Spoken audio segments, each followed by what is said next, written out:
അങ്ങനെ നമ്മുടെ ദുൽഖർ സൽമാന്റെ ഒരു ചിത്രം വളരെയധികം പ്രശംസ നേടിക്കൊണ്ട് മുന്നോട്ട് പോയിക്കൊണ്ടിരിക്കുകയാണ്. തിയേറ്ററിലല്ല കേട്ടോ, നെറ്റ്ഫ്ലിക്സിലാണ്. OTT പ്ലാറ്റ്ഫോമുകളുടെ ചരിത്രത്തിൽ ഒരു സൗത്ത് ഇന്ത്യൻ സിനിമയ്ക്ക് ഇത്രയധികം കോൺസിക്യൂട്ടീവ് വിൻ അത് തന്നെ നേടിയെടുക്കാൻ സാധിക്കുക എന്നുള്ളത് അത്യാവശ്യം അത് ശ്രമകരമായ ഒരു കാര്യമാണ്. 13 ആഴ്ചകളായിട്ടും OTTയിൽ വന്നിട്ടും ഈ ഒരു ചിത്രം പറഞ്ഞു വരുന്നത് ലക്കി ഭാസ്കർ എന്ന ചിത്രത്തെ കുറിച്ചാണ്. ലക്കി ഭാസ്കർ എന്ന ഈ ചിത്രം 13 ആഴ്ചകൾ കഴിഞ്ഞിട്ടും OTTയിൽ ജനങ്ങളുടെ വലിയ പിന്തുണ കൊണ്ട് മുന്നോട്ട് പോവുകയാണ്. നെറ്റ്ഫ്ലിക്സിന്റെ ചരിത്രത്തിൽ തന്നെ ഒരു സൗത്ത് ഇന്ത്യൻ സിനിമയ്ക്ക്, നെറ്റ്ഫ്ലിക്സിന് എന്ന് മാത്രമല്ല ഒരു OTT പ്ലാറ്റ്ഫോമിന്റെ ചരിത്രത്തിൽ തന്നെ ഇതൊരു വലിയ സംഭവം തന്നെയാണ്. അത് ദുൽഖർ സൽമാന്റെ ലക്കി ഭാസ്കർ എന്ന ചിത്രത്തിനാണ് നേടിയെടുക്കാൻ സാധിച്ചിട്ടുള്ളതെന്ന് കേൾക്കുമ്പോൾ വലിയ സന്തോഷമുള്ള കാര്യമാണ്. കാരണം അദ്ദേഹം ഒരു മലയാളിയാണ്, മലയാള സിനിമാ പ്രവർത്തകനാണ്. മലയാളത്തിൽ കഴിഞ്ഞ 2 വർഷങ്ങളായിട്ട് അദ്ദേഹത്തിന് സിനിമകളില്ല.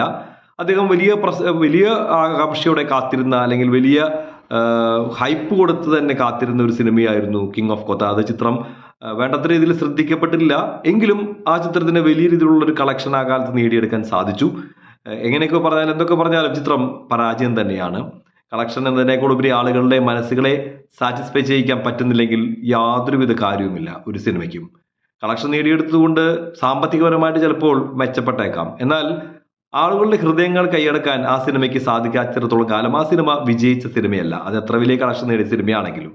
അങ്ങനെ നോക്കി കാണുമ്പോഴാണ് ഇവിടെ ലക്കി ഭാസ്കർ എന്ന അതിവിസ്മയകരമായ ഒരു ചിത്രം തിയേറ്ററിൽ കാണാത്തതിന് എനിക്ക് വലിയ വിഷമമുണ്ട്. കാരണം എനിക്കന്ന് കാണുവാൻ പറ്റുന്ന ഒരു സാഹചര്യമായിരുന്നില്ല. പിന്നീട് OTTയിൽ വന്നപ്പോഴാണ്, ഏകദേശം ഒരു 10 ആഴ്ചകൾക്ക് മുന്നാണ് ഈ സിനിമ ഞാൻ OTTയിൽ കണ്ടത്. വളരെ ത്രില്ലിംഗ് മൂവ്മെന്റ്സ് ഉള്ള, ആളുകളെ എൻഗേജ് ചെയ്യിപ്പിക്കുന്ന, വളരെ ഫാസ്റ്റ് ആയിട്ട് പോകുന്ന ഒരു സിനിമയായിട്ടാണ് എനിക്ക് തോന്നിയത്.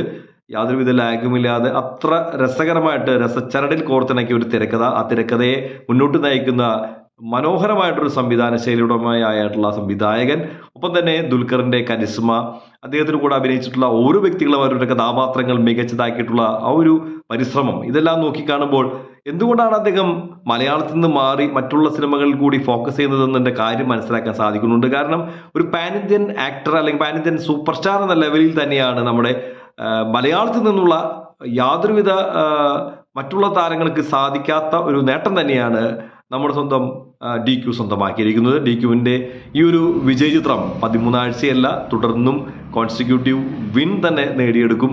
അങ്ങനെ ആളുകളുടെ ഹൃദയം കൈയടക്കുന്നതിന് വലിയ സന്തോഷമുണ്ടെന്ന് തന്നെയാണ് ദുൽഖർ തൻ്റെ സോഷ്യൽ മീഡിയ പോസ്റ്റുകളിൽ പങ്കുവച്ചിരിക്കുന്നത്. ജനങ്ങളുടെ ഈ വലിയ പിന്തുണയ്ക്ക് അദ്ദേഹം നന്ദി അർപ്പിച്ചിട്ടുണ്ട്. ഏതായാലും ദുൽഖർ, നിങ്ങൾക്ക് ഇനിയും നേട്ടങ്ങൾ ഉണ്ടാക്കട്ടെ എന്ന് ആത്മാർത്ഥമായി ആശംസിച്ചുകൊണ്ട് നിർത്തുന്നു.